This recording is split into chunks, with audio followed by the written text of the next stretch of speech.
ಇವತ್ತು ನಾವು ಮನುಷ್ಯನ ಇತಿಹಾಸದಲ್ಲೇ ಅತಿ ಹೆಚ್ಚು ಚರ್ಚೆಯಾಗಿರೋ ಅಂದ್ರೆ ತುಂಬಾ ವಿಶ್ಲೇಷಣೆಗೆ ಒಳಪಟ್ಟಿರೋ ಒಂದು ಕುತೂಹಲಕಾರಿ ವಿಷಯದ ಬಗ್ಗೆ ಒಂದು ಆಳವಾದ ಅಧ್ಯಯನ ಮಾಡ್ತಿದ್ದೀವಿ. ಹೌದು, ಮನುಷ್ಯನ ಸ್ವಭಾವ, ಆಮೇಲೆ ಅವನ ತಪ್ಪುಗಳು ಮತ್ತೆ ಕ್ಷಮೆ, ಈ ಪರಿಕಲ್ಪನೆಗಳನ್ನ ಅರ್ಥ ಮಾಡ್ಕೊಳ್ಳೋಕೆ ಕಥೆಗಳಿಗಿಂತ ಪ್ರಬಲವಾದ ಮಾಧ್ಯಮ ಬೇರೊಂದಿಲ್ಲ ಅಲ್ವಾ? ಖಂಡಿತ. ಇವತ್ತು ನಾವು ಬೈಬಲ್ನ ಲೂಕ 15ನೇ ಅಧ್ಯಾಯದಲ್ಲಿ ಬರೋ ಜಗತ್ತಿನಾದ್ಯಂತ ಸಾಮತಿಗಳ ರಾಣಿ ಅಥವಾ ಇಂಗ್ಲಿಷ್ನಲ್ಲಿ ಕ್ವೀನ್ ಆಫ್ ಪ್ಯಾರಬಲ್ಸ್ ಅಂತಾನೆ ಕರೆಯೋ ಆ ಕಳೆದು ಹೋದ ಮಗನ ಕಥೆಯ ಮೂಲ ಪಠ್ಯವನ್ನ ತುಂಬಾ ಆಳವಾಗಿ ವಿಶ್ಲೇಷಣೆ ಮಾಡಲಿದ್ದೇವೆ. ನಿಜ. ಅಂದ್ರೆ ಈ ಕಥೆ ಕೇವಲ ಒಂದು ನಿರ್ದಿಷ್ಟ ಸಮುದಾಯಕ್ಕೆ ಮಾತ್ರ ಸೀಮಿತ ಆಗಿಲ್ಲ. ಮೇಲ್ನೋಟಕ್ಕೆ ಇದೊಂದು ಸಾಮಾನ್ಯ ಕೌಟುಂಬಿಕ ಕಥೆಯಂತೆ ಕಾಣುತ್ತೆ. ಒಬ್ಬ ತಂದೆ, ಇಬ್ರು ಮಕ್ಕಳು, ಆಸ್ತಿಗಾಗಿ ನಡೆಯುವ ಒಂದು ವಿವಾದ, ಹೀಗೆ. ಹೌದು, ನಾವೆಲ್ಲರೂ ಕೇಳಿರೋ ಕಥೆನೇ ಇದು. ಆದ್ರೆ 1ನೇ ಶತಮಾನದ ಮಧ್ಯಪ್ರಾಚ್ಯದ ಐತಿಹಾಸಿಕ ಹಿನ್ನೆಲೆ, ಆ ಕಾಲದ ಸಾಮಾಜಿಕ ನಿಯಮಗಳು, ಇವುಗಳನ್ನ ಅರಿತುಕೊಂಡಾಗ ಮಾತ್ರ. ಎಕ್ಸಾಕ್ಟ್ಲಿ. ಆ ಹಿನ್ನೆಲೆ ಗೊತ್ತಾದಾಗ ಮಾತ್ರ ಕಥೆಯಲ್ಲಿ ಬರೋ ಪ್ರತಿಯೊಂದು ಸಣ್ಣ ವಿವರ, ಅದೊಂದು ಉಂಗುರ ಇರಬಹುದು, ಕಾಲಿನ ಪಾದರಕ್ಷೆ ಇರಬಹುದು, ಅಥವಾ ಹಂದಿಗಳ ಉಲ್ಲೇಖ, ಇವೆಲ್ಲ ಎಷ್ಟು ಆಳವಾದ ಅರ್ಥವನ್ನ ಕೊಡುತ್ತೆ ಅನ್ನೋದು ಸ್ಪಷ್ಟ ಆಗುತ್ತೆ. ಆದರೆ ಚರ್ಚೆ ಮುಂದುವರಿಸುವ ಮುನ್ನ ಒಂದು ವಿಷಯವನ್ನ ನಾವಿಲ್ಲಿ ಸ್ಪಷ್ಟಪಡಿಸಬೇಕು. ಈ ಅಧ್ಯಯನದ ಉದ್ದೇಶ ಯಾವುದೇ ನಿರ್ದಿಷ್ಟ ಧಾರ್ಮಿಕ ನಂಬಿಕೆಯನ್ನ ಪ್ರಚಾರ ಮಾಡುವುದಾಗ್ಲಿ ಅಥವಾ ಸಮರ್ಥಿಸುವುದಾಗ್ಲಿ ಅಲ್ಲ. ಹೌದು, ಇದು ಬಹಳ ಮುಖ್ಯವಾದ ಮಾತು. ನಾವು ಕೇವಲ ಲಭ್ಯವಿರುವ ಮೂಲ ಐತಿಹಾಸಿಕ ಪಠ್ಯದಲ್ಲಿ ಅಡಗಿರುವ ಮನುಷ್ಯನ ಮೂಲಭೂತ ಸ್ವಭಾವ, ಅಹಂಕಾರ, ಪಶ್ಚಾತ್ತಾಪ ಮತ್ತೆ ಷರತ್ತುಗಳಿಲ್ಲದ ಪ್ರೀತಿಯ ತಾತ್ವಿಕ ವಿಚಾರಗಳನ್ನ ವಸ್ತುನಿಷ್ಠವಾಗಿ ವಿಶ್ಲೇಷಣೆ ಮಾಡ್ತಿದ್ದೀವಿ ಅಷ್ಟೇ. ಖಂಡಿತ. ಇದು ಒಂಥರ ಮನುಷ್ಯನ ಮನೋವಿಜ್ಞಾನವನ್ನ ಅರ್ಥ ಮಾಡ್ಕೊಳ್ಳುವ ಒಂದು ಪ್ರಯತ್ನ ಅಂತಾನೆ ಹೇಳ್ಬಹುದು.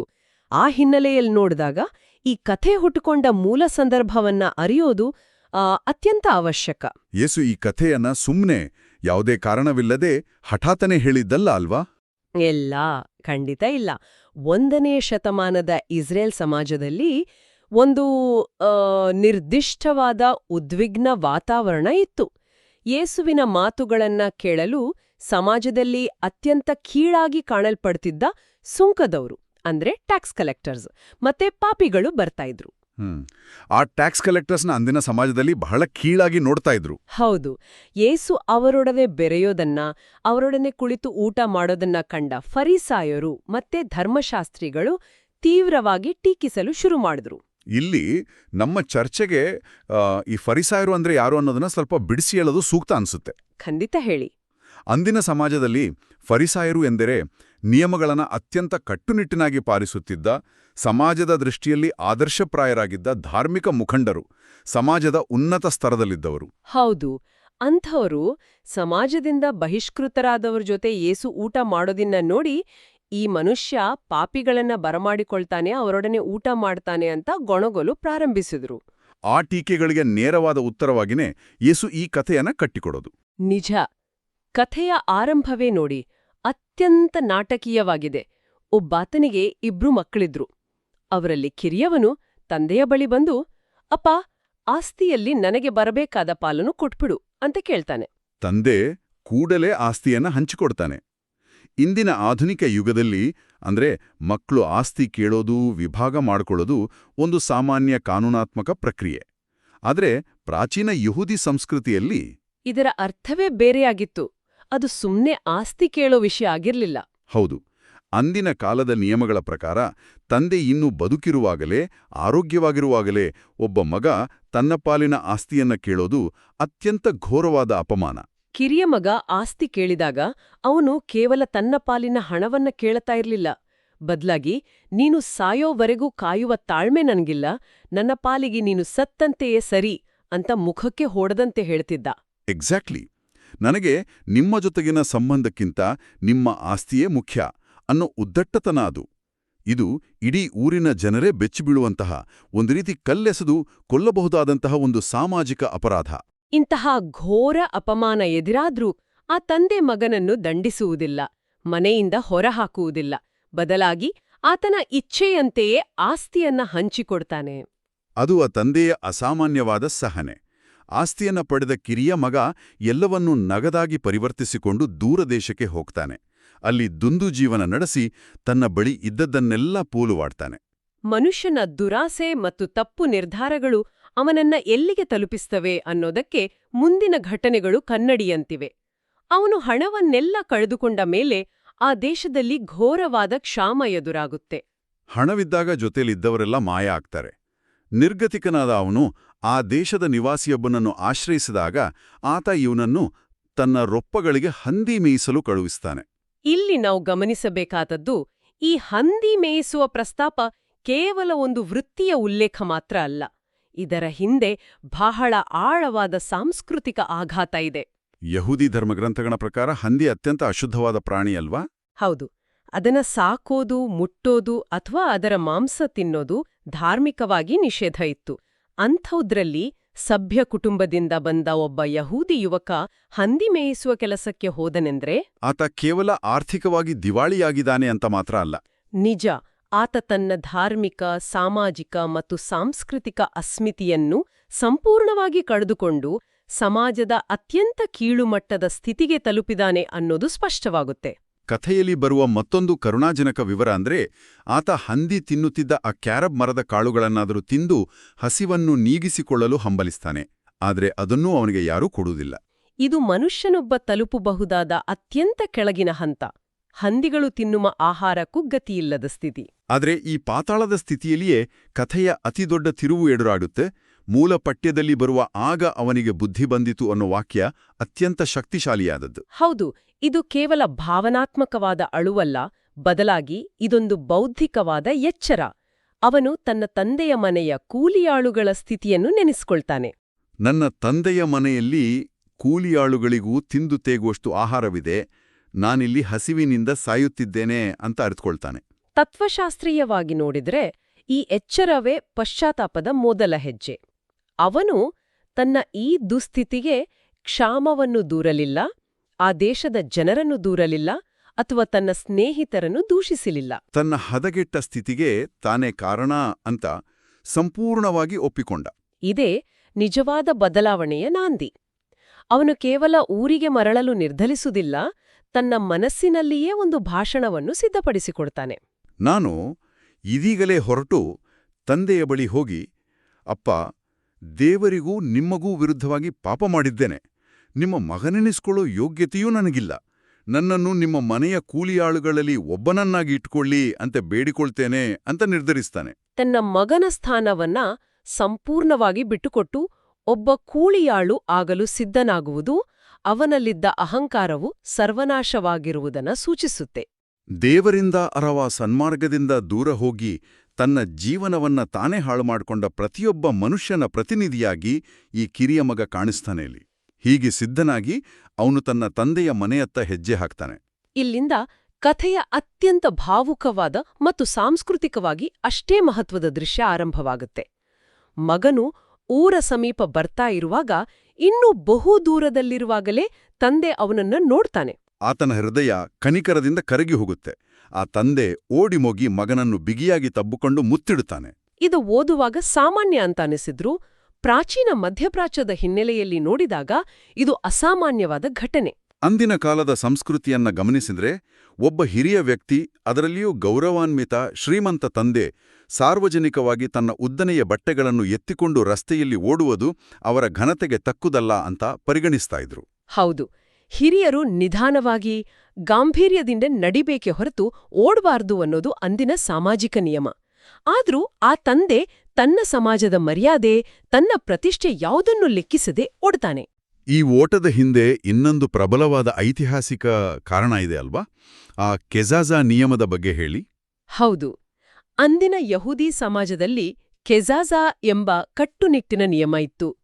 ಅದರ ಪ್ರಕಾರ ಯಾವುದೇ ಯಹೂದಿ ಯುವಕ ತನ್ನ ಆಸ್ತಿಯನ್ನ ಅನ್ಯಜನಾಂಗದವರ ಮಧ್ಯೆ ಹಾಳುಮಾಡಿ ಊರಿಗೆ ಮರಳಿದರೆ ಊರಿನ ಹಿರಿಯರೆಲ್ಲ ಸೇರಿ ಅವನ ಮುಂದೆ ಒಂದು ಮಡಕೆಯನ್ನು ಒಡೆದುಹಾಕಿ ಆತನನ್ನ ಶಾಶ್ವತವಾಗಿ ಊರಿನಿಂದ ಬಹಿಷ್ಕರಿಸ್ತಿದ್ರು. ಆತನನ್ನ ಕಲ್ಲೆಸೆದು ಹೊಡೆಯುವ ಸಾಧ್ಯತೆಯೂ ಇರ್ತಾಯಿತ್ತು. ಖಂಡಿತ.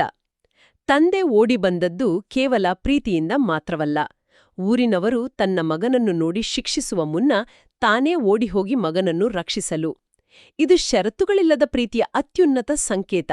ಪಾಪಿಗಳಿಗಾಗಿ ದಾರಿ ತಪ್ಪಿದವರಿಗಾಗಿ ಕಾಯುವ ಮತ್ತು ಅವರ ಅವಮಾನವನ್ನ ತಾನೇ ಹೊತ್ತುಕೊಳ್ಳುವ ದೇವರ ಗುಣವನ್ನ ಇದು ಪ್ರತಿಫಲಿಸಿದೆ ಅಂತ ಹೇಳ್ಬೋದು. ನಿಜ.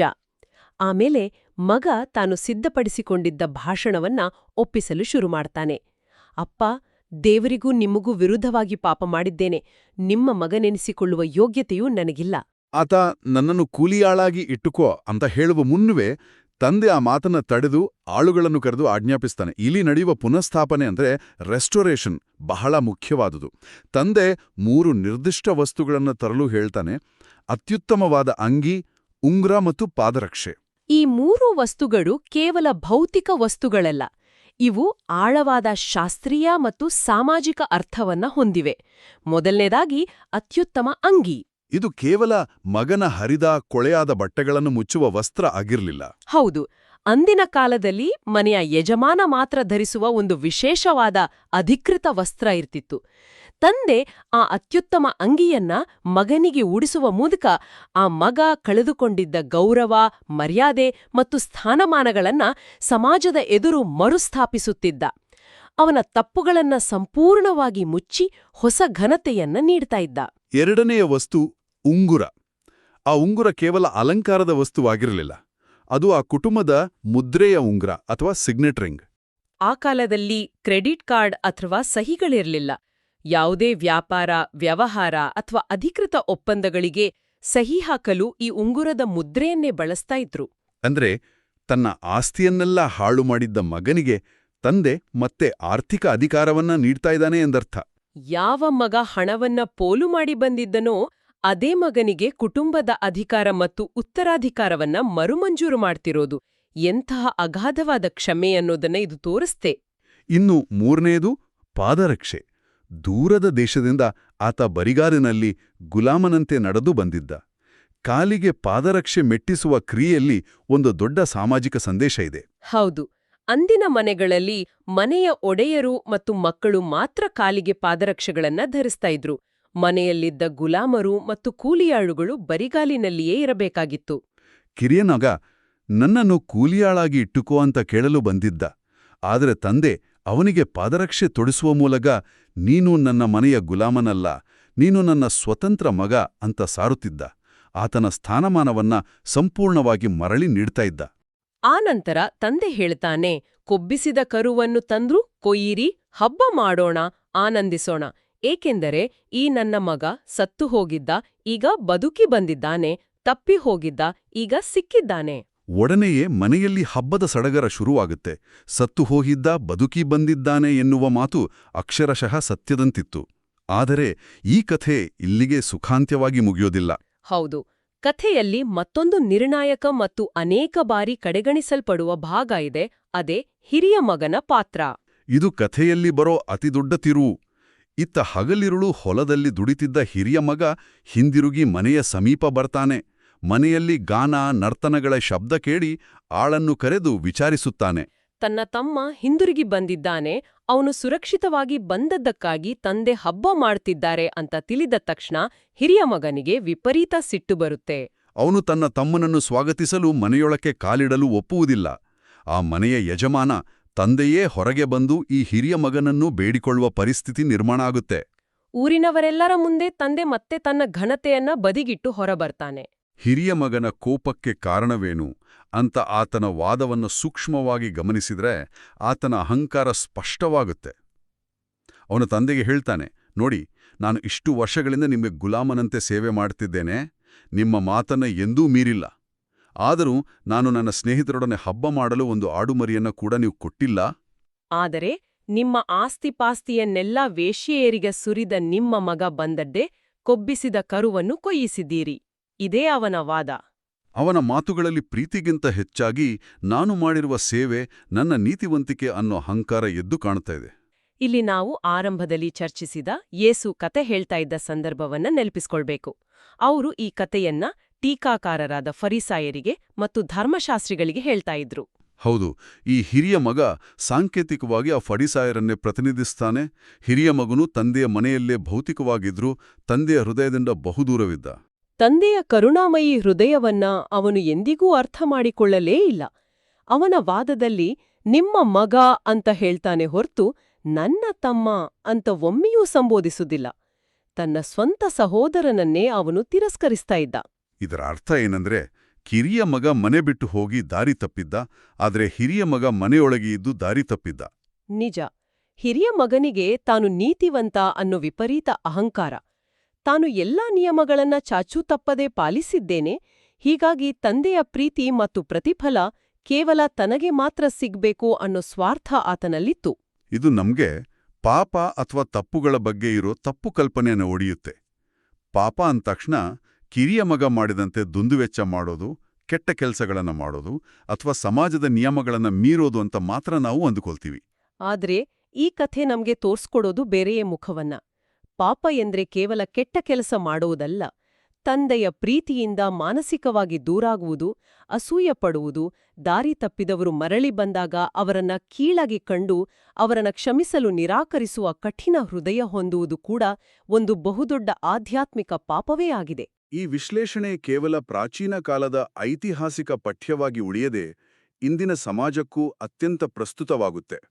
ನಮ್ಮ ದಿನನಿತ್ಯದ ಬದುಕಿನಲ್ಲಿ, ನಮ್ಮ ಕೆಲಸದ ಸ್ಥಳದಲ್ಲಿ ಅಥವಾ ನಮ್ಮ ಕುಟುಂಬದಲ್ಲಿ ನಾವು ಅನೇಕ ಬಾರಿ ಈ ಹಿರಿಯ ಮಗನ ಸಿಂಡ್ರೋಮಿಂದ ಬಳಲುತ್ತಾ ಇರ್ತೀವಿ. ಖಂಡಿತ. ನಾನೇ ಸರಿ, ನಾನು ಸಮಾಜದ ಎಲ್ಲಾ ನಿಯಮಗಳನ್ನ ಪಾಲಿಸ್ತಿದ್ದೇನೆ, ನಾನು ಯಾವುದೇ ತಪ್ಪು ಮಾಡಿಲ್ಲ ಅನ್ಕೊಂಡು ಒಮ್ಮೆ ತಪ್ಪು ಮಾಡಿ ತಿದ್ದಿಕೊಳ್ಳಲು ಪ್ರಯತ್ನಿಸ್ತಿರೋವರನ್ನ ಕೀಳಾಗಿ ಕಾಣುವ ಪ್ರವೃತ್ತಿ ನಮ್ಮಲ್ಲಿ ಅನೇಕರಲ್ಲಿದೆ. ಹೌದು.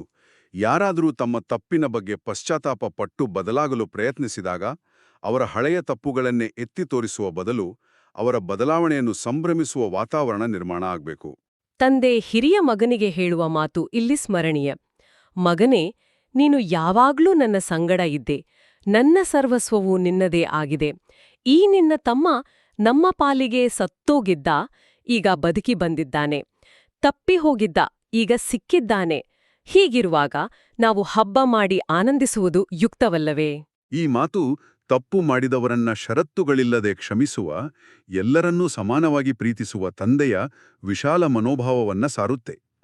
ಈ ಸಾಮಕೀಯ ಅದ್ಭುತವಾದ ಸಾರಾಂಶವನ್ನು ಒಮ್ಮೆ ಗಮನಿಸಿದರೆ, ಮನುಷ್ಯ ಕಿರಿಯ ಮಗನಂತೆ ದಾರಿ ತಪ್ಪಿ ಪಾತಾಳಕ್ಕೆ ಕುಸಿದಿರಲಿ ಅಥವಾ ಹಿರಿಯ ಮಗನಂತೆ ತನ್ನದೇ ಅಹಂಕಾರದ ಕೋಟೆಯಲ್ಲಿ ಬಂದಿಯಾಗಿರಲಿ, ಆ ಕರುಣಾಮಯಿ ತಂದೆ ಇಬ್ಬರನ್ನೂ ಸಮಾನ ಪ್ರೀತಿಯಿಂದಲೇ ಮನೆಗೆ ಕರೀತಾನೆ. ಕಿರಿಯ ಮಗನಿಗೆ ಓಡಿ ಹೋಗಿ ಅಪ್ಪಿಕೊಂಡರೆ, ಹಿರಿಯ ಮಗನಿಗಾಗಿ ತನ್ನ ಘತಿಯನ್ನ ಬಿಟ್ಟು ಮನೆಯಿಂದ ಹೊರಬಂದು ಅವನನ್ನ ಒಳಗೆ ಬರುವಂತೆ ಬೇಡಿಕೊಳ್ತಾನೆ. ಒಬ್ಬ ತಂದೆಯ ಅಪಾರ ಪ್ರೀತಿಯ ಈ ಸೌಂದರ್ಯವೇ ಇದನ್ನ ಸಾಮತಿಗಳ ರಾಣಿಯನ್ನಾಗಿ ಮಾಡಿದೆ. ಈ ಸುದೀರ್ಘವಾದ ಚರ್ಚೆಯನ್ನು ಮುಕ್ತಾಯಗೊಳಿಸುವಾಗ ಈ ಕಥೆಯ ರಚನೆಯಲ್ಲಿರುವ ಒಂದು ಅದ್ಭುತವಾದ ತಂತ್ರವನ್ನು ನಾವು ಗಮನಿಸಲೇಬೇಕು. ಕಥೆಯು ಒಂದು ನಿರ್ದಿಷ್ಟ ಹಂತದಲ್ಲಿ ಹಠಾತ್ತನೆ ನಿಂತುಬಿಡುತ್ತದೆ. ತಂದೆ ಬಂದು ಹಿರಿಯ ಮಗನನ್ನ ಬೇಡಿಕೊಂಡ ನಂತರ ಏನಾಯಿತು? ಮರುದಿನ ಮುಂಜಾನೆ ಏನಾಗಿರ್ಬೋದು? ಹೌದು, ಹಿರಿಯ ಮಗನು ತನ್ನ ಕೋಪವನ್ನ ಬಿಟ್ಟು, ಅಹಂಕಾರವನ್ನ ಬದಿಗಿಟ್ಟು, ತನ್ನ ತಮ್ಮನೊಂದಿಗೆ ಹಬ್ಬದಲ್ಲಿ ಪಾಲ್ಗೊಂಡನೋ ಅಥವಾ ತನ್ನ ಕೋಪದಲ್ಲೇ ಮನೆಯಿಂದ ಹೊರನಡೆದನೋ ಅನ್ನೋದನ್ನ ಮೂಲಪಠ್ಯ ಸ್ಪಷ್ಟವಾಗಿ ಹೇಳಿಲ್ಲ. ಕಥೆಯನ್ನ ಉದ್ದೇಶಪೂರ್ವಕವಾಗಿಯೇ ಅಪೂರ್ಣವಾಗಿ ಬಿಡಲಾಗಿದೆ. ಕಥೆ ಅಲ್ಲಿಗೆ ನಿಲ್ಲುವುದು ಅನೇಕ ಪ್ರಶ್ನೆಗಳನ್ನ ಹುಟ್ಟುಹಾಕುತ್ತೆ. ಯೇಸು ಈ ಕಥೆಯನ್ನ ಕೇಳುತ್ತಿದ್ದ ಫರಿಸಾಯರಿಗ ಮತ್ತು ಇಂದಿನ ಸಮಾಜಕ್ಕೆ ಬಿಟ್ಟಿರುವ ಅತಿ ದೊಡ್ಡ ಪ್ರಶ್ನೆಯದು. ನಮ್ಮ ಸಮಾಜದಲ್ಲಿ ಒಂದು ಪ್ರಶ್ನೆ ಮೂಡುತ್ತೆ. ತಮ್ಮನ್ನು ತಾವು ನೀತಿವಂತರು ಎಂದುಕೊಳ್ಳುವ ಸಮಾಜ ತಪ್ಪು ಮಾಡಿದವರ ಜೊತೆ ಒಂದೇ ಟೇಬಲ್ನಲ್ಲಿ ಕೂತು ಊಟ ಮಾಡಲು, ಅವರ ಬದಲಾವಣೆಯನ್ನು ಸಂಭ್ರಮಿಸಲು ಸಿದ್ಧವಿದೆಯಾ? ಆ ಹಿರಿಯ ಮಗನ ಸ್ಥಾನದಲ್ಲಿರುವ ಪ್ರತಿಯೊಬ್ಬರೂ ಈ ಕಥೆಯ ಅಂತ್ಯವನ್ನ ತಮ್ಮದೇ ಆದ ರೀತಿಯಲ್ಲಿ ಬರೆಯಬೇಕಾಗಿದೆ. ಖಂಡಿತ. ಈ ಪ್ರಚೋದನಾತ್ಮಕವಾದ ಚಿಂತನೆ ನಮ್ಮೆಲ್ಲರ ಮನಸ್ಸಿನಲ್ಲಿ ದೀರ್ಘಕಾಲ ಉಳಿಯಲಿ. ಇಂದಿನ ಈ ಆಳವಾದ ವಿಶ್ಲೇಷಣೆಯಲ್ಲಿ ಪಾಲ್ಗೊಂಡಿದ್ದಕ್ಕೆ ಧನ್ಯವಾದಗಳು. ಮತ್ತೊಂದು ಕುತೂಹಲಕಾರಿ ವಿಷಯದೊಂದಿಗೆ ಮುಂದಿನ ಆಳವಾದ ಅಧ್ಯಯನದಲ್ಲಿ ಸಿಗೋಣ. ನಮಸ್ಕಾರ. ಪ್ರಿಯರೇ, ಈ ಚಾನೆಲ್ ಅನ್ನು ಸಬ್ಸ್ಕ್ರೈಬ್ ಮಾಡಿ ಪ್ರತಿದಿನ ದೇವರ ವಾಕ್ಯವನ್ನು ಆಲಿಸುತ್ತಾ ಅದನ್ನು ಇತರರೊಂದಿಗೆ ಹಂಚಿಕೊಳ್ಳಲು ನಮಗೆ ನೆರವಾಗಿರಿ. ಧನ್ಯವಾದಗಳು.